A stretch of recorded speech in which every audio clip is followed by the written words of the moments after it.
Hello and welcome back to our study of Peninei Halacha, the teachings of Rabbi Eliezer Melamed, Shlita. Good morning, everyone. This is Tuesday. Not a mistake. It's Tuesday, with apologies that we did not post an episode yesterday, but I promise I have a very, very good reason. And we had a simcha in our family. Baruch Hashem, our oldest daughter, got engaged, and we were quite busy with celebrations and festivities. Baruch Hashem, simchas and Klal Yisrael is how it should be.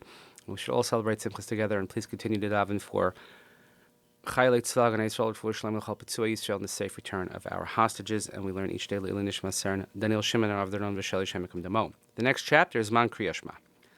Zman Keriat Shema Shashachos Umishasha B'nei Adam Regilim Lakom Mishnasam.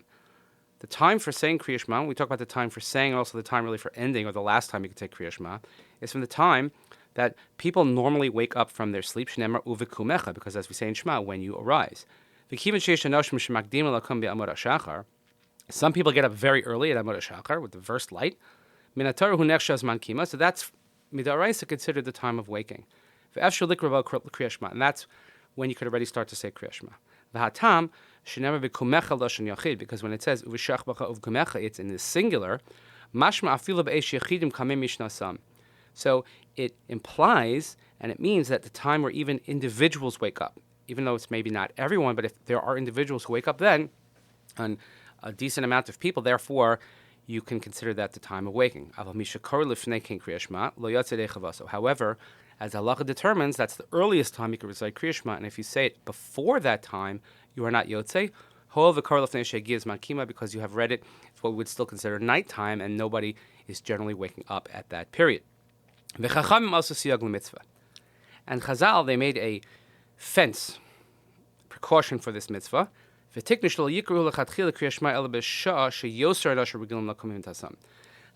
in order to protect that earliest time, so they say that, you know what?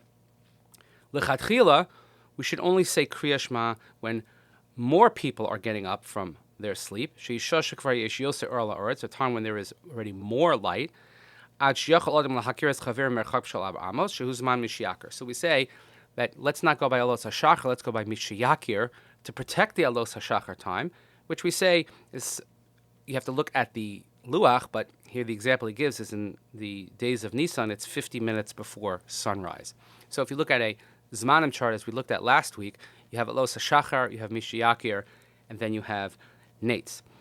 B'shas Adchak, in a case of great need, if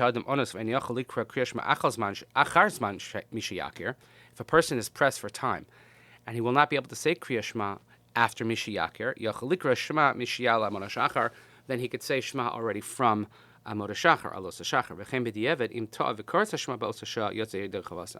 And certainly if one by accident already said Shema and it was after Alos but before Mishayakir, then you are still Yotzei. However, the following difference applies. If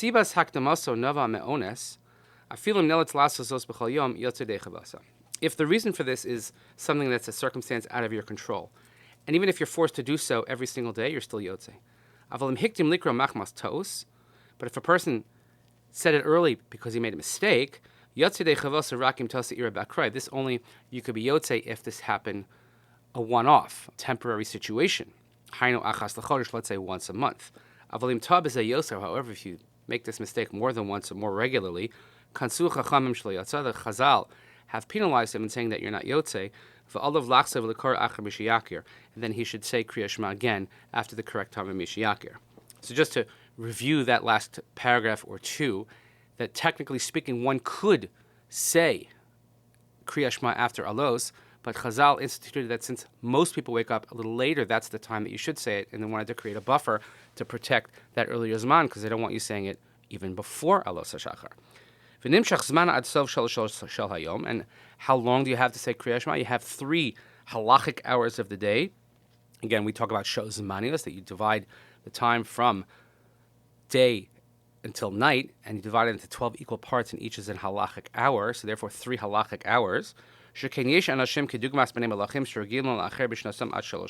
there are some people, like royalty, who wake up late. I wish I could wake up late. Even when I can, I can't, but I digress.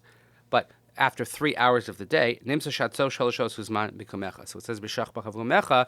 Bikumecha is we're taking the time that the earliest people get up, which is most people, but some people have luxury and can wake up later, and therefore that's the end time. And the best is to do it vasikin, the best time to daven, as we have mentioned, that as soon as the sun rises to say Shmona Esrei, which means that the best time to say Keriat Shema will be right before that. So it's called vasikin. It's probably a couple of minutes before vasikin, but nevertheless considered an ideal time. So if you look at any Zmanim chart, or even if they don't have detailed, lengthy lists of Zmanim, you always say, what time is Zman Keriat Shema? What's the latest time we could say Keriat Shema? So now I think where we are, Zman Keriat Shema is hovering in the 9:20s or 9:30 a.m. almost. It fluctuates during the year, of course, because of the length of days, but one should be mindful of this. And since Keriat Shema is a deoraisa, it is a Torah obligation, we have to make sure that we say it each day beforehand. With that, we remind you to please continue davening for Chayei Tzvah Gan Yisrael, for Shlom L'Chol Tzvei Yisrael, and safe return of our hostages. Nishmat and Daniel Thank you so much for joining us. Have a great day. We'll see you here next time.